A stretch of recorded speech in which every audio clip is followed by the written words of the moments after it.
ನೇರ ದಿಟ್ಟ ನಿರಂತರ ಸುದ್ದಿಗಳಿಗಾಗಿ ವೀಕ್ಷಿಸಿ ಕೆಎಸ್ ನ್ಯೂಸ್ ಟಿವಿ ಕನ್ನಡ.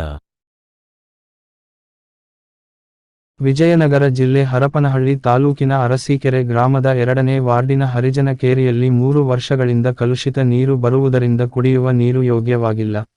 ಸ್ನಾನ ಮಾಡಿದರೆ ತುರಿಕೆ ಹಾಗೂ ಮೈ ಮೇಲೆ ಸಣ್ಣ ಸಣ್ಣ ಗುಳ್ಳೆಗಳು ಕಾಣಿಸಿಕೊಳ್ಳುತ್ತಿದೆ. ಸಾಕಷ್ಟು ಬಾರಿ ಪಿಡಿಒ ಹಾಗೂ ಅಧ್ಯಕ್ಷರ ಗಮನಕ್ಕೆ ತಂದರೂ, ಮನವಿ ಸಲ್ಲಿಸಿದರೂ ಸಮಸ್ಯೆ ಬಗೆಹರಿಸಿಲ್ಲ. ಈ ದಿನ ಹರಿಜನ ಕೇರಿಯ ಜನರು ಗ್ರಾಮ ಪಂಚಾಯಿತಿಗೆ ಬಂದು ಮನವಿ ಸಲ್ಲಿಸಿ ಪ್ರತಿಭಟನೆ ಮಾಡಿದರು. ಕೆರೆ ತುಂಬಿದ ತಕ್ಷಣ ಈ ಸಮಸ್ಯೆ ಉಲ್ಬಣವಾಗುತ್ತದೆ. ಇಲ್ಲಿಯವರೆಗೂ ಗ್ರಾಮ ಪಂಚಾಯಿತಿಯವರು ಯಾವುದೇ ಪರ್ಯಾಯ ವ್ಯವಸ್ಥೆ ಮಾಡಿಲ್ಲ. ಕೂಡಲೇ ಈ ಸಮಸ್ಯೆ ಬಗೆಹರಿಸದಿದ್ದರೆ ಮುಂದಿನ ದಿನಗಳಲ್ಲಿ ಉಗ್ರ ಹೋರಾಟ ಮಾಡಲಾಗುವುದೆಂದು ಎಚ್ಚರಿಕೆ ನೀಡಿದರು. ಕೇರಿಯ ಯುವಕ ಬಸವರಾಜ್ ಮಾತನಾಡಿ, ಕೆ ಕಾಲೋನಿಯ 2ನೇ ವಾರ್ಡ್ನಲ್ಲಿ ಅಶುದ್ಧವಾದ ನೀರು ಬರುತ್ತಿದೆ. ಇದರಿಂದ ಮಕ್ಕಳಿಗೆ ಮೈಯಲ್ಲಿ ತುರಿಕೆ ಹಾಗೂ ರೋಗಗಳು ಬರುತ್ತಿವೆ.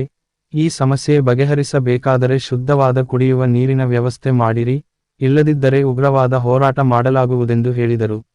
ಬಿಡಿಸಿಸಿ ಬ್ಯಾಂಕ್ ನಿರ್ದೇಶಕರಾದ ವೈ.ಡಿ. ಅಣ್ಣಪ್ಪರ ಬಳಿ ಹರಿಜನ ಕೇರಿಯ ಜನರು ಹೋಗಿ ಸಮಸ್ಯೆ ಹೇಳಿದಾಗ ಸ್ವಂತ ಖರ್ಚಿನಿಂದ ಬೋರ್ವೆಲ್ ಕೊರೆಸಿ ಕೊಡುವುದಾಗಿ ಅಣ್ಣಪ್ಪರವರು ಭರವಸೆ ನೀಡಿದರು.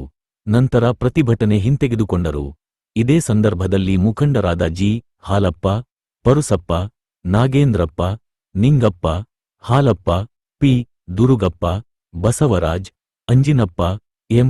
ನಾಗಪ್ಪ, ಅಣ್ಣಪ್ಪ, ಸೋಮಲಿಂಗಪ್ಪ ಹಾಗೂ ದಂಡೆಪ್ಪ ಪ್ರತಿಭಟನೆಯಲ್ಲಿ ಪಾಲ್ಗೊಂಡಿದ್ದರು. ವರದಿ Mahesh, Arsikere, KS news TV Kannada. Sannappa Nagendrappa, ನಮ್ಮದು ಅರಸೀಕೆರೆ ಗ್ರಾಮ 2ನೇ ವಾರ್ಡ್ ಏಕೆ ಕಾಲೋನಿ. ಅಂತ ಹೇಳಿದ್ರೆ ಇದು 1ನೇ ವಾರ್ಡ್ ನೀರು. ಇದು 1ನೇ ವಾರ್ಡ್ ನೀರು, ಇದು 2ನೇ ವಾರ್ಡ್ ನೀರು ಅಶುದ್ಧವಾಗಿ ಬರಕಚ್ಚಿದೆ. ಚಿಕ್ಕ ಮಕ್ಕಳ ಸತ್ತಿಗೆ ಮೈ ತೊಗೊಂಡ್ರು ಮೈಯೆಲ್ಲ ತಿಂಡಿ ಅಂದ್ರೆ ತಿಂಡಿ, ಅದು ಸರಿ ಆಗ್ಬೇಕಂತ ಹೇಳಿದ್ರೆ ನೀರಿನ ವ್ಯವಸ್ಥೆ ಸರಿ ಮಾಡಿರಿ, ಇದು ಮಾಡಿಕೊಡ್ರಿ, ಗ್ರಾಮ ಪಂಚಾಯತ್ ಮಾಡಿಕೊಡ್ರಿ ಅಂತ ನಾವು ನಿಮ್ಮ ಹತ್ರ ಮನವಿ ಮಾಡಿ.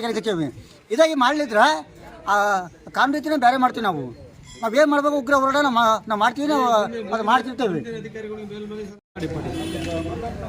ಗ್ರಾಮ ಪಂಚಾಯತಿ ಅಧ್ಯಕ್ಷರು ಮತ್ತು ಪಂಚಾಯತಿ ಅಭಿವೃದ್ಧಿ ಅಧಿಕಾರಿಗಳಿಗೆ ನಮ್ಮ ಮನವಿ ಸಲ್ಲಿಸುವುದೇನೆಂದರೆ, ನಮ್ಮ ಏಕೆ ಕಾಲೋನಿ 2ನೇ ವಾರ್ಡ್ನಲ್ಲಿ ಕುಡಿಯುವ ನೀರು ಸರಿಯಾದ ರೀತಿಯಿಂದ ಬರ್ತಾ ಇಲ್ಲ, ಕೊಳೆ ನೀರು ಬರ್ತಾ ಇದೆ. ಈ ಒಂದು ನೀರನ್ನು ಶುದ್ಧವಾಗಿ ನೀರನ್ನು ಒದಗಿಸಿಕೊಡ್ಬೇಕಾಗಿ ತಮ್ಮ ಮನವಿಯನ್ನು ಸಲ್ಲಿಸ್ತದವೆ. ನಮ್ಮ ಅರಸೀಕೆರೆ ಗ್ರಾಮದ 2ನೇ ವಾರ್ಡಿನ ಜನತೆ ಏಕೆ ಕಾಲೋನಿಯವರು ನಾವು ಸತ್ತೂರು ದಂಡಪ್ಪ, ಸಣ್ಣ ತಿರ್ಕಪ್ಪ, ಮಾಜಿ ಗ್ರಾಮ ಪಂಚಾಯತಿ ವಾಟರ್ಮ್ಯಾನ್, 40 ವರ್ಷ ಗ್ರಾಮ ಪಂಚಾಯತಿಯಲ್ಲಿ ಕೆಲಸ ಮಾಡಿ ಬಂದಿರತಕ್ಕಂಥವನು. ಹಿರೇಮೇಗಳಿಗೇರಿ ಗ್ರಾಮ ಪಂಚಾಯತಿಯಲ್ಲಿ ಇದೇ ನಮ್ಮ ಗ್ರಾಮ. ನಮಗೆ ಕುಡಿಯುವ ನೀರಿನ ವ್ಯವಸ್ಥೆಯನ್ನು ಮಾಡಿಕೊಡ್ಬೇಕಾಗಿ ತಮ್ಮಲ್ಲಿ ಮನವಿ ಮಾಡಬೇಕಾದಂತ ತಮ್ಮ ಗಮನಕ್ಕೆ ತರ್ತಾ ಇದ್ದೇನೆ. ಸುಮಾರು 1 ತಿಂಗಳಾತ್ರಿ, ಈಗ ಸದ್ಯಕ್ಕೆ 3 ತಿಂಗಳ